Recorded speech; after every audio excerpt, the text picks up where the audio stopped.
এখানে যখন আমার পুরুষ ভাই ছেলে এবং তাদেরকে আমি এখানে প্রায় ঘুরেছি, প্রায় 30 জনের মতো ছিলেন। এটি আমাকে অত্যন্ত আবেগাপ্লুত করেছে এবং মনে হয়েছে যে এই তথ্যগুলো আমরা যাদেরকে অন্ততপক্ষে দিতে চেয়েছিলাম তারা নিয়েছেন, সেজন্য সবাইকে ধন্যবাদ। অনেকগুলো কারণ পেয়েছি আমরা আজকে। নারী নির্যাতনের কারণ, সেই শিক্ষার অভাব, সম্পদের অভাব, দারিদ্রতা থেকে, কিন্তু যে একটি কারণ অনেক বেশি চলে এসছে সেটি হচ্ছে দৃষ্টিভঙ্গির পরিবর্তন, তাই না? একজন সাইকিয়াট্রিস্টের একটি অভিজ্ঞতা আপনাদের সাথে শেয়ার করতে চাই। সাইকিয়াট্রিস্টের কাছে একজন পুরুষ পেশেন্ট আসলেন, তিনি তার স্ত্রীকে নিয়ে এসছেন। আমি সবাইকে বলবো এটি একটি বাস্তব ঘটনা, আমরা যেন সেটি ফিল করি। স্বামী এসে সাইকিয়াট্রিস্টকে বলছেন যে আমার স্ত্রী মানসিক রোগী, তার চিকিৎসা দরকার। তখন ডাক্তার স্ত্রীকে জানতে চাইলেন যে আপনি কী করেন। স্ত্রী উত্তর দেওয়ার আগেই স্বামী বলছেন উনি কিছুই করেন না, উনি হাউস ওয়াইফ। তো আচ্ছা ঠিক আছে। তখন ডাক্তার আবার জিজ্ঞেস করলেন আপনাদের বাচ্চার কয়জন, তাদের দেখাশোনা, খাওয়া দাওয়া এগুলোকে মেনটেন করেন। তখন স্বামী ব্যক্তিটা আবার বললেন ও তো হাউস ওয়াইফ, ওই তো করে, আর কে করবে। কিছুক্ষণ পরে উনি আবার বললেন যে ওদের টিচার আছে। তখন স্বামী ব্যক্তিটি বললেন টিচার রাখবো কেন, ও তো কিছুই করে না, ও তো হাউস ওয়াইফ। দেন ডাক্তার জানতেন যে তার শ্বশুর শাশুড়ি বেডরিডেন এবং বাসায়। তখন ডাক্তার আবার জিজ্ঞেস করলেন ভাই আপনার বাবা মাকে তাহলে দেখাশোনা করার কি বাসায় লোক আছে? তখন স্বামী ব্যক্তিটি বলেন কি যে বলেন, ওর তো কোনো কাজই নাই, তো ও দেখাশোনা করবে না। তো এই হচ্ছে আমাদের দৃষ্টিভঙ্গির অবস্থা। আসলে ট্রিটমেন্টটা তাহলে কার দরকার? আমাদের দৃষ্টিভঙ্গির পরিবর্তনের জন্য যে জিনিসটি দরকার সেটি হচ্ছে যে নারীর প্রতি এবং স্ত্রীর প্রতি যে দৃষ্টিভঙ্গিটি যদি পরিবর্তন না হয়, আপনারা কিন্তু বুঝতেও পারবেন না কীভাবে নির্যাতন হচ্ছে। নির্যাতন মানেই কি একেবারে শারীরিকভাবে পেটানো?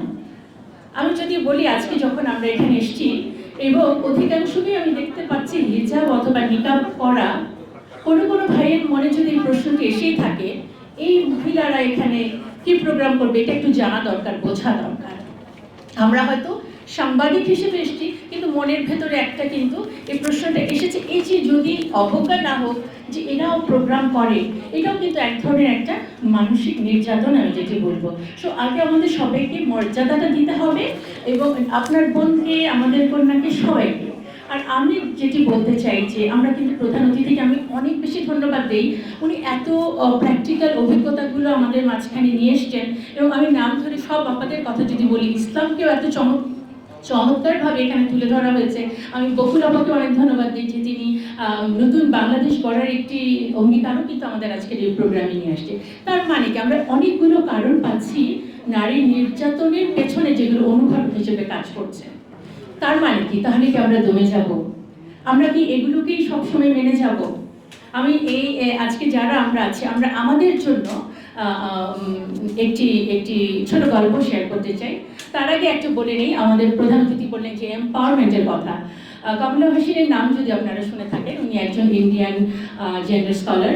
একটা ওয়ার্কশপে আমি ছিলাম, তো উনি তখন, আমরা বিশ্ববিদ্যালয়ের শিক্ষকরাই ছিলাম। কমলা ভাসিন বললেন যে তোমরা কি জানো তোমাদের দেশে যারা গরিব, নিম্নবিত্ত এবং যারা অশিক্ষিত তারা তোমাদের চেয়ে বেশি এম্পাওয়ার্ড। একটু ধাক্কা খেলাম। কম শিক্ষিত এবং দরিদ্র সীমার নিচে তার সেসব মহিলা আমাদের চেয়ে কীভাবে এম্পাওয়ার্ড? তখন তিনি বললেন সে সকল মহিলাদেরকে তাদের স্বামীরা যখন পিটায় তারা তখন গলা ছেড়ে বাবা গো, মা গো, বাঁচাও বলে চিৎকার করে এবং আশেপাশের বস্তি থেকে সবাই কিন্তু তাদেরকে রক্ষা করতে আসে। আর তোমরা যারা শিক্ষিত এবং একটু বিত্তশালী অথবা সচ্ছল ফ্ল্যাটে থাকো, তোমরা স্বামীর মার খাওয়ার পর দরজাটা বন্ধ কিনা সেটা খেয়াল করো, তোমার কান্না যেন পাশের ফ্ল্যাটে শোনা না যায়। তাহলে যদি রাইট হয় মিস আপনারা যারা বললেন, দেন আমাদের কি করা উচিত? আমরা আসলে আমি কিন্তু আসলে শেষ স্পিকার সবসময় ধন্যবাদ দেওয়ার জন্য থাকে, আমি তো বক্তব্য বড় করব না, কিন্তু আমাদের প্রত্যেকের জন্য প্রথমত আমি কিন্তু ধন্যবাদ জানাচ্ছি আমার প্রত্যেকটা ভাইকে যারা ক্যামেরা নিয়ে আছেন অথবা পেছনে, কারণ আপনাদের প্রত্যেকের মা আছে, বোন আছে, স্ত্রী আছে অথবা আপনাদের কন্যারা আছে।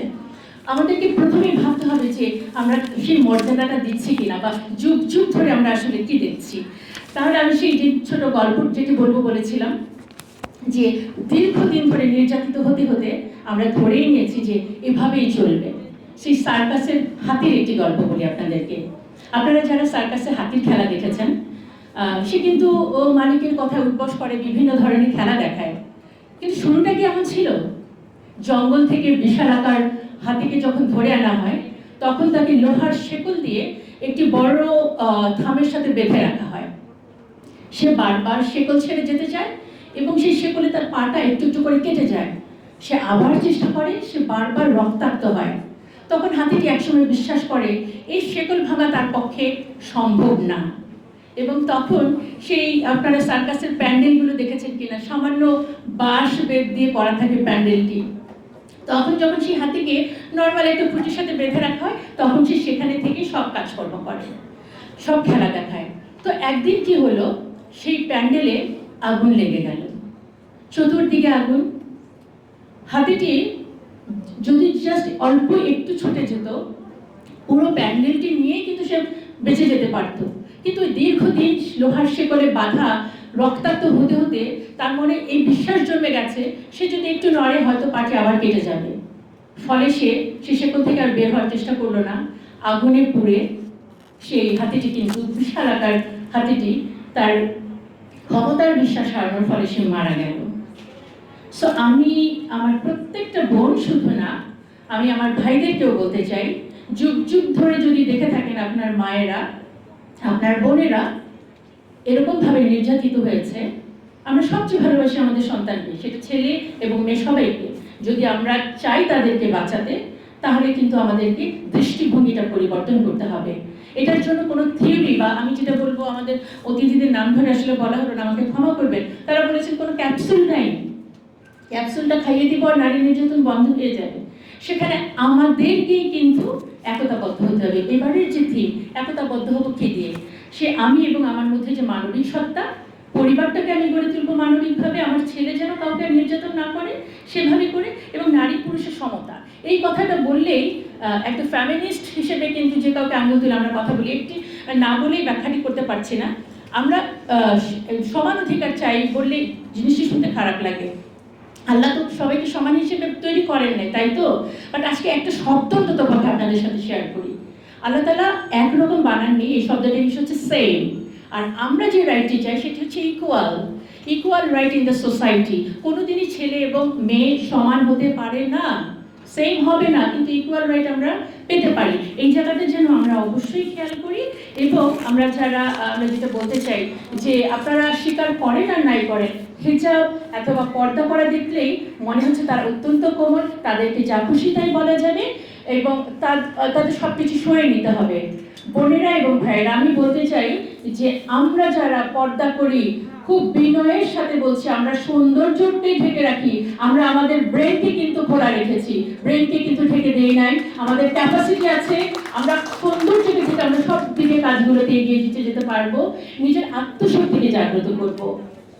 আমরা আরো বলতে চাই যে আমাদেরকে, দেখেন নারী স্বাস্থ্য রক্ষা নিয়ে বলেছে, আমাদেরকে শারীরিক এবং মানসিকভাবে ফিট হতে হবে, এবং নিরাপত্তার জন্য ডিফেন্সের টেকনিকও কিন্তু আমাদের শেখা প্রয়োজন।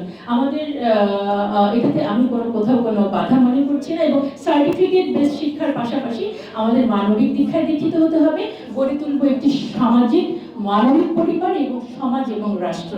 আমাদের এই সম্মিলিত নারী প্রয়াসে হয়ে উঠুক বিশ্বের সকল নির্যাতিতের পক্ষের এক মানবিক হাতিয়ার। সবাইকে অনেক অনেক ধন্যবাদ। আসসালামু আলাইকুম।